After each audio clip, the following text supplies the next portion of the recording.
Hello friends, welcome again to my channel. Guys, आज हम banking का एक नया टॉपिक स्टार्ट करेंगे जो है रिज़र्व बैंक ऑफ इंडिया। ये भी हमारे एग्ज़ाम पॉइंट ऑफ व्यू से बहुत इम्पॉर्टेंट टॉपिक है। सो आज हम इसे स्टार्ट करते हैं। इंट्रोडक्शन। फ्रेंड्स, जो रिज़र्व बैंक ऑफ इंडिया है वो हमारे कंट्री की बहुत इम्पॉर्टेंट इंस्टीट्यूशन है। क्यों? क्योंकि हमारी जो इंडियन इकनॉमी है वो वर्ल्ड में फास्टेस्ट ग्रोइंग इकनॉमीज़ में से एक है, जिसकी जो पॉपुलेशन है वो 1.2 बिलियन से भी ज़्यादा है। और इसी रीज़न से जो हमारी इंडियन इकनॉमी है वो हब बन चुकी है ग्लोबल इन्वेस्टमेंट का। हमारी कंट्री में जो इन्वेस्टमेंट है, चाहे वो विद इन द कंट्री हो चाहे वो आउटसाइड द कंट्री हो, दोनों ही बहुत बढ़ती जा रही है। तो इस रीज़न से बहुत सारे ऐसे फैक्टर्स हैं जो इंडियन इकनॉमी को इन्फ्लुएंस करते हैं और इन्हें कंट्रोल करना बहुत ज़्यादा ज़रूरी है। इसीलिए इन फैक्टर्स का जो इन्फ्लुएंस है उसे कंट्रोल करने के लिए कंट्री में बहुत सारे इंस्टीट्यूशंस बनाए गए। आरबीआई भी उन्हीं इंस्टीट्यूशंस में से एक है। जो आरबीआई है वो हमारे इंडियन इकनॉमी की बैकबोन है। क्यों? क्योंकि इंडियन इकनॉमी की डेवलपमेंट और इंडियन कैपिटल स्ट्रक्चर की डेवलपमेंट में आरबीआई बहुत इम्पॉर्टेंट रोल प्ले करती है। उसके अलावा जो इंडियन बैंकिंग सिस्टम है उसमें जो हमारा एपेक्स बैंक है, सबसे जो मेन बैंक है या फिर जिसे हम बोल सकते हैं जो सेंट्रल बैंक है हमारी कंट्री का, वो क्या है? Reserve bank of India. जो रिज़र्व बैंक ऑफ इंडिया है वो 1 अप्रैल 1935 को स्टैब्लिश हुआ था under RBI act 1934 on recommendation of Hilton young commission, जो कब आया था? 1926 में। जो सेंट्रल ऑफिस है रिज़र्व बैंक ऑफ इंडिया का, वो स्टार्टिंग में जब इसे स्टैब्लिश किया गया था तब था कलकत्ता में। उसके बाद उसे 1937 में परमानेंटली मुंबई में शिफ्ट कर दिया गया था। सेंट्रल ऑफिस क्या होता है? वो ऑफिस जहां गवर्नर बैठते हैं और सारी की सारी जो पॉलिसीज़ है उसी सेंट्रल ऑफिस में बनाई जाती है। स्टार्टिंग में जब आरबीआई स्टैब्लिश हुआ था तो वो प्राइवेट हैंड्स में था, बट 1949 में आरबीआई का नेशनलाइजेशन हुआ और उसके बाद वो फुल्ली गवर्नमेंट बॉडी बन गया। तो ये था हमारा आरबीआई का इंट्रो। अब स्ट्रक्चर क्या है रिज़र्व बैंक ऑफ इंडिया का? जो रिज़र्व बैंक ऑफ इंडिया है उसकी जितनी भी एक्टिविटीज़ हैं उन्हें central board of directors manage करते हैं और इन डायरेक्टर्स को गवर्नमेंट अपॉइंट करती है under the provisions of RBI act. जो हमारे ये डायरेक्टर्स हैं वो 4 साल के लिए अपॉइंट किए जाते हैं। अब हम देखते हैं कि आरबीआई का कॉन्स्टिट्यूशन या फिर हम बोल सकते हैं ऑर्गेनाइजेशन क्या है। जो सेंट्रल बोर्ड ऑफ डायरेक्टर्स हैं, जिन्हें हम बोल सकते हैं फुल टाइम डायरेक्टर्स, उनमें से एक गवर्नर होगा और 4 से ज़्यादा डिप्टी गवर्नर नहीं हो सकते।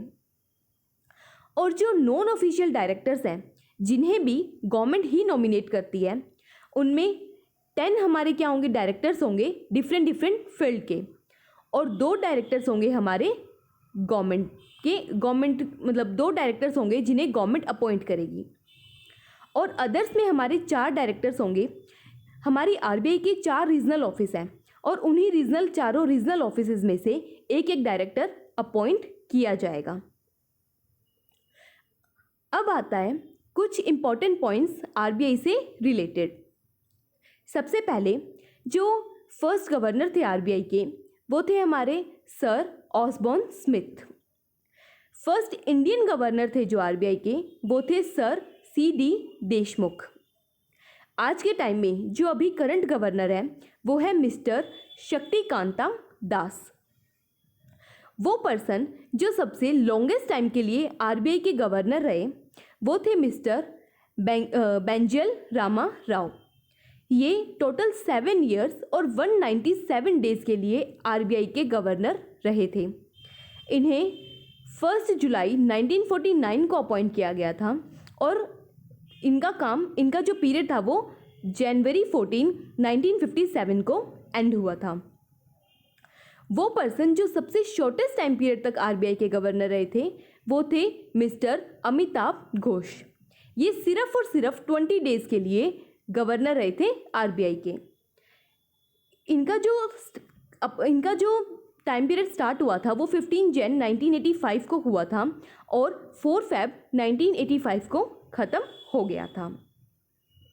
आरबीआई की इस्टेब्लिशमेंट से लेके आज तक 25 पीपल गवर्नर रह चुके हैं आरबीआई के। हमने अभी पीछे पढ़ा कि आरबीआई के 4 जोनल या रीजनल ऑफिसेज हैं। वो कहाँ कहाँ हैं? चेन्नई, दिल्ली, कोलकाता एंड मुंबई। तो ये कुछ एक इम्पॉर्टेंट पॉइंट्स थे आरबीआई से रिलेटेड। अब इम्पॉर्टेंट है फंक्शंस ऑफ आरबीआई। जो रिजर्व बैंक ऑफ इंडिया है वो क्या फंक्शंस परफॉर्म करता है? सबसे पहले आते हैं हमारे ट्रेडिशनल फंक्शंस। हमारे वर्ल्ड में जितनी भी कंट्रीज़ हैं उनके जो सेंट्रल बैंक्स हैं उन्हें ये ट्रेडिशनल फंक्शंस तो फॉलो करने ही करने पड़ते हैं। तो क्या ट्रेडिशनल फंक्शंस हैं रिजर्व बैंक ऑफ इंडिया के?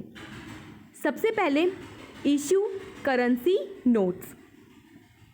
हमारे इंडिया के अंदर सिर्फ आरबीआई के पास अथॉरिटी है करेंसी को इशू करने की।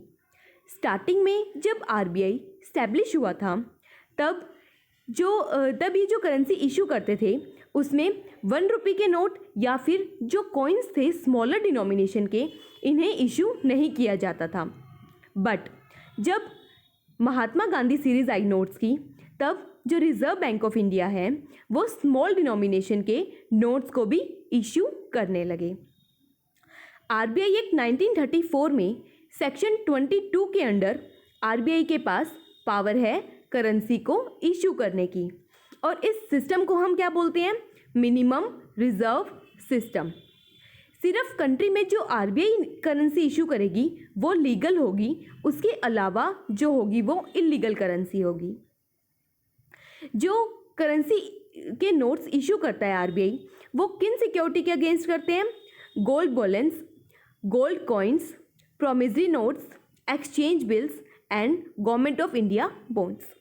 तो ये था इशू करेंसी नोट्स, जिसकी जो एक्सक्लूसिव पावर है वो किसके पास है? सिर्फ और सिर्फ रिजर्व बैंक ऑफ इंडिया के पास। सेकंड आता है हमारा बैंकर्स टू बैंक। हमारे कंट्री का जो इंडियन बैंकिंग सिस्टम है उसमें जो रिजर्व बैंक ऑफ इंडिया है वो एपेक्स बैंक है। दैट मीन्स हम क्या बोल सकते हैं कि हमारे जितने भी बैंक्स हैं उनका जो बैंक है वो कौन है? Reserve Bank of India. RBI help करता है और रेगुलेट करता है जितने भी बैंक्स हैं उन्हें।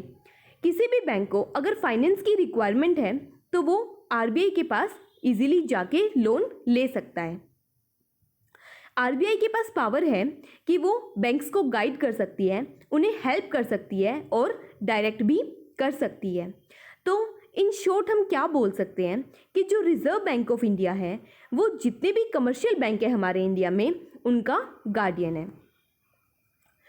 जो रिजर्व बैंक ऑफ इंडिया है वो लेंडर है of last resort. That means crisis के टाइम पे किसी भी बैंक को फंड्स की रिक्वायरमेंट है तो उसे कौन पूरा करता है? Reserve Bank of India.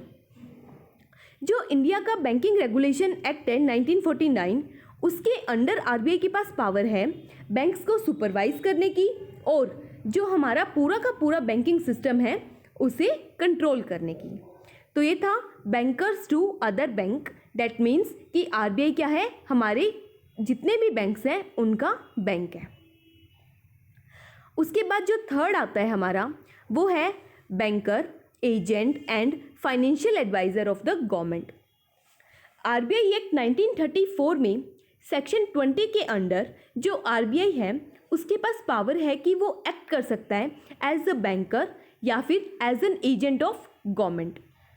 उसके अलावा सेक्शन 21 और एंड 21A के अंडर आरबीआई के पास पावर है कि state government and central government की जितनी भी ट्रांजैक्शन है उन्हें वो कंडक्ट कर सकता है। उसके अलावा आरबीआई की ड्यूटी बनती है कि वो पेमेंट्स, टैक्सेस या फिर गवर्नमेंट के बिहाफ पे डिपॉजिट्स को एक्सेप्ट कर सकता है। जो इंटरनेशनल लेवल है हमारा, वहाँ पे भी हमारी गवर्नमेंट को कौन रिप्रेजेंट करता है? Reserve Bank of India. Government को कोई भी अगर फाइनेंशियल एडवाइस चाहिए तो वो आरबीआई से ले सकती है। गवर्नमेंट के जो अकाउंट्स हैं उन्हें भी आरबीआई मेंटेन करता है। जो पब्लिक डेट है या फिर फॉरेन एक्सचेंज का रिजर्व है, उन्हें भी हमारे इंडिया के अंदर कौन मैनेज करता है? Reserve Bank of India.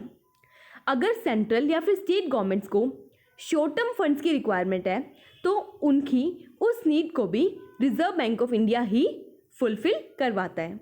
तो ये था हमारा banker, agent and financial adviser of the government. उसके बाद आता है क्रेडिट कंट्रोल फंक्शन। हमारी जो इंडियन इकोनॉमी है उसमें प्राइस स्टेबिलिटी को मेंटेन करने के लिए जो पावर्स हैं वो रिजर्व बैंक ऑफ इंडिया के पास है। आरबीआई हमारी कंट्री में मनी सप्लाई को रेगुलेट करता है। हमारी जो कंट्री है वो डायनेमिक है, उसमें कभी इन्फ्लेशन की सिचुएशन अराइज होती है और कभी डिफ्लेशन की सिचुएशन। तो एज पर चेंज सर्कमस्टांस जो आरबीआई है वो अपनी मॉनेटरी पॉलिसी को क्या करता है? चेंज करता है। आरबीआई के पास बहुत सारे ऐसे क्वालिटेटिव और क्वांटिटेटिव टेक्निक्स अवेलेबल हैं जिनकी हेल्प से वो हमारी कंट्री में मनी सप्लाई को रेगुलेट करता है। जैसे जो क्वांटिटेटिव कंट्रोल टेक्निक्स हैं उनमें है हमारे पास bank rate policy, cash reserve ratio, open market operations etcetera. And जो क्वालिटेटिव कंट्रोल टेक्निक्स हैं उनमें आते हैं selective credit control, rationing of credit and all. ये जो हमारी क्वालिटेटिव एंड क्वांटिटेटिव टेक्निक्स हैं इन्हें हम नेक्स्ट लेक्चर में जब मॉनेटरी पॉलिसी पढ़ेंगे तो उसके अंडर कवर करेंगे। तो ये थे हमारे ट्रेडिशनल फंक्शन ऑफ आरबीआई।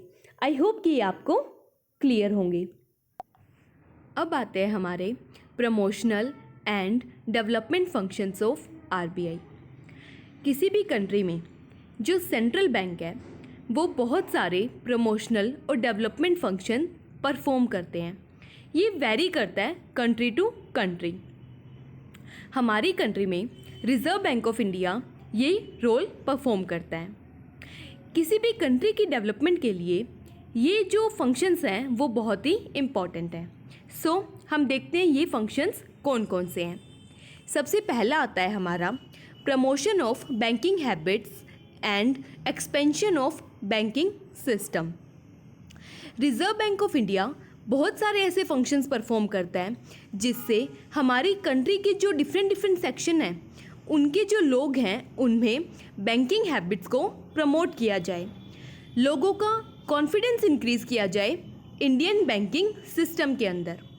उसके अलावा बैंकिंग सिस्टम को भी एक्सपेंड करने के लिए बहुत सारे इंस्टीट्यूशंस को बनाया गया। कुछ एक इंस्टीट्यूशन है हमारे जैसे deposit and insurance corporation 1962, agriculture refinance corporation 1963, IDBI industrial development bank of India 1964, UTI unit trust of India 1964, NABARD 1982, national housing bank 1988। ये ऐसे बहुत सारे इंस्टीट्यूशंस हैं जिन्हें आरबीआई ने इस्टेब्लिश किया, किस लिए? ताकि बैंकिंग सिस्टम को हमारी कंट्री में एक्सपेंड किया जा सके। फिर आता है हमारा export promotion through refinance facility. हमारी कंट्री में एक्सपोर्ट को प्रमोट करने के लिए आरबीआई ने मेनली दो इंस्टीट्यूशन को इस्टेब्लिश किया। पहला है ईसीजीसी और दूसरा है EXIM bank. ECGC export credit and guarantee corporation.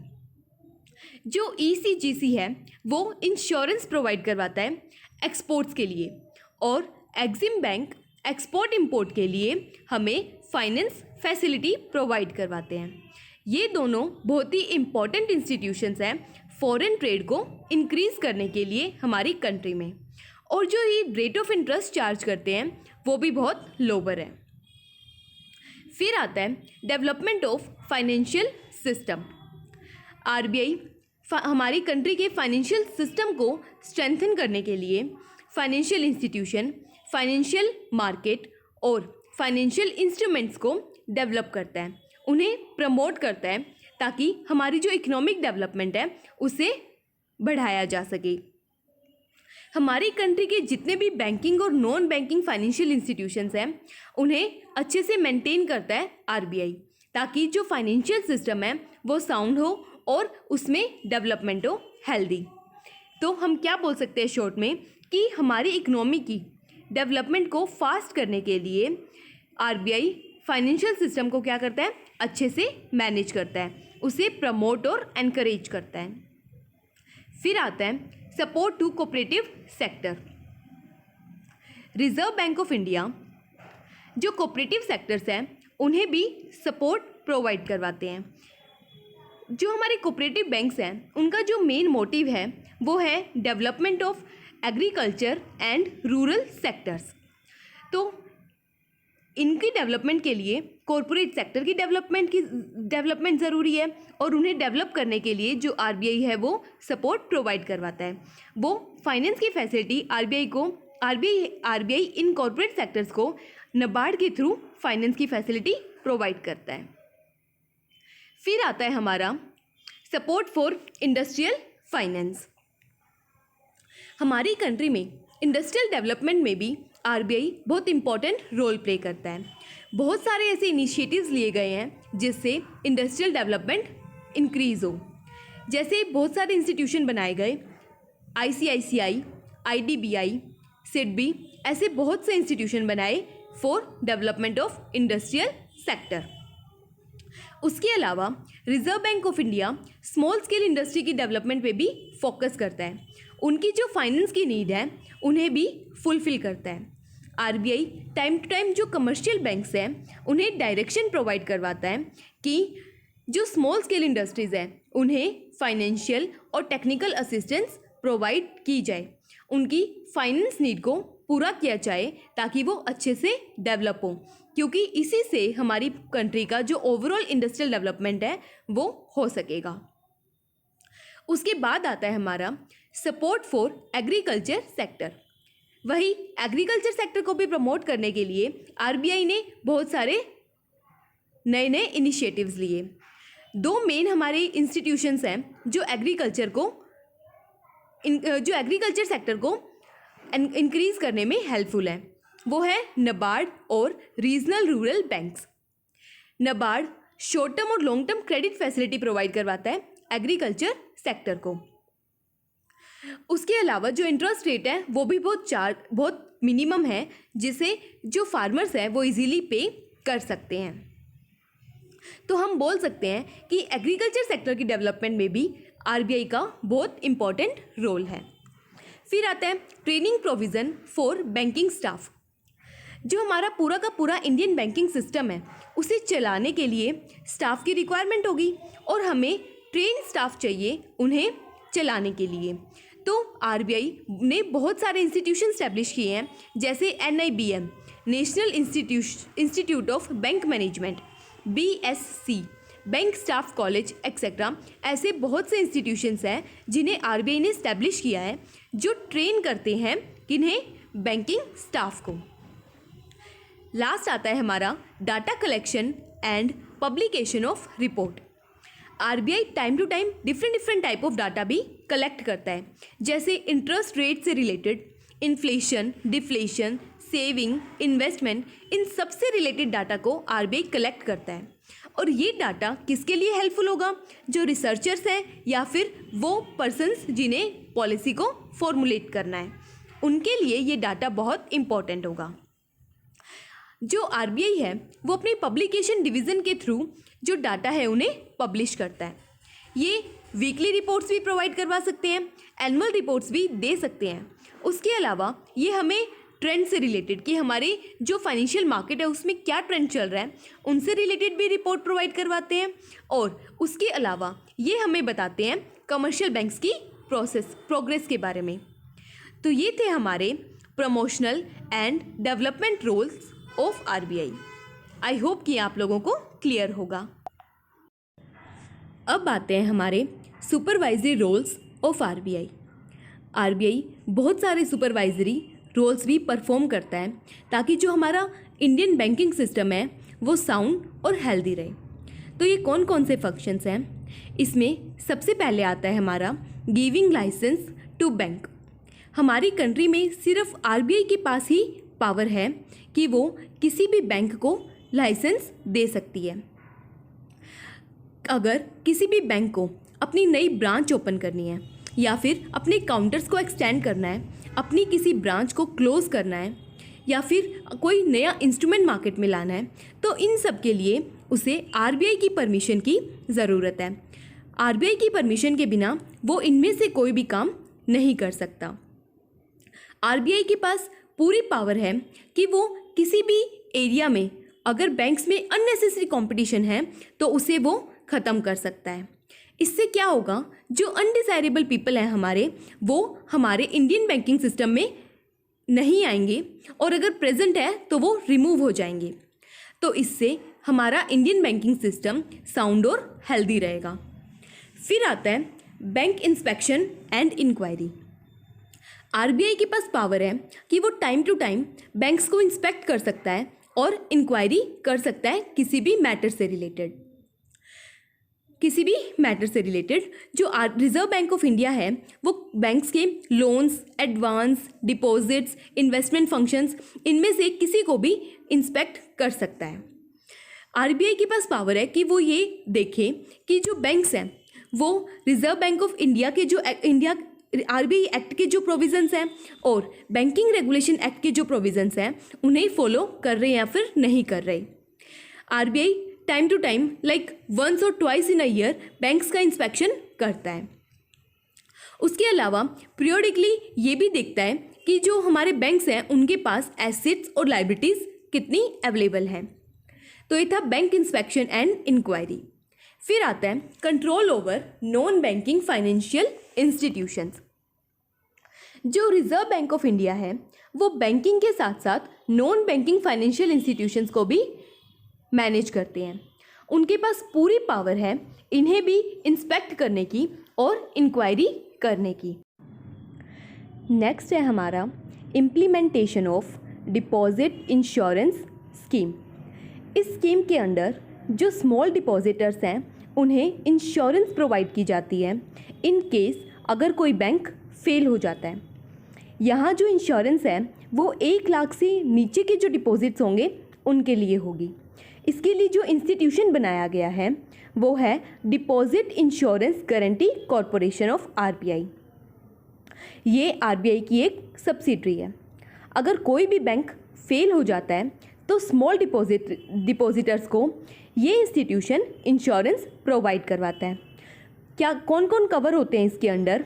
अगर किसी भी पर्सन ने कमर्शियल बैंक्स, कोऑपरेटिव बैंक्स या फिर आरआरबीज में डिपॉजिट किया है तो वो इस स्कीम के अंडर कवर होंगे।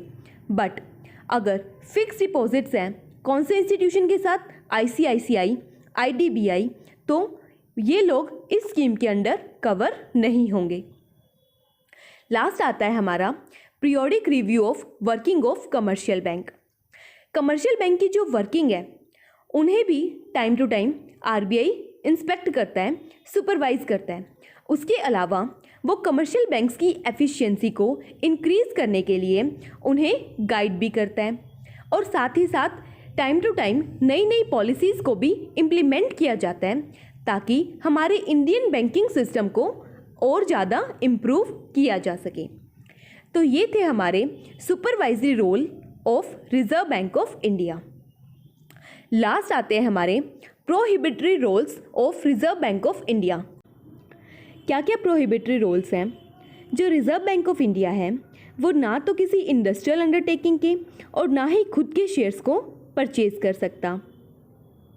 रिजर्व बैंक ऑफ इंडिया कोई भी इमूवेबल प्रॉपर्टी परचेज नहीं कर सकते और ना ही ये डायरेक्टली फाइनेंशियल असिस्टेंस प्रोवाइड करवा सकते किसी भी कमर्शियल अंडरटेकिंग को या फिर ट्रेड को।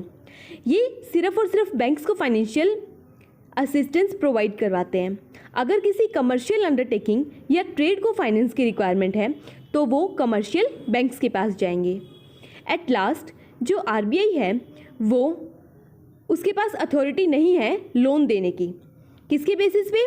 प्रॉपर्टी या फिर शेयर की सिक्योरिटी के बेसिस पे। तो ये थे हमारे prohibitory functions of Reserve Bank of India. तो ये था हमारा आज का टॉपिक, जिसमें हमने पढ़ा आरबीआई के बारे में, आरबीआई का कॉन्स्टिट्यूशन क्या है, एंड देन हमने पढ़े आरबीआई के फंक्शंस। नेक्स्ट वीडियो में हम आरबीआई की सब्सिडरीज और मॉनेटरी पॉलिसी को कवर करेंगे। तब तक के लिए चैनल के साथ बने रहिए। Thank you so much.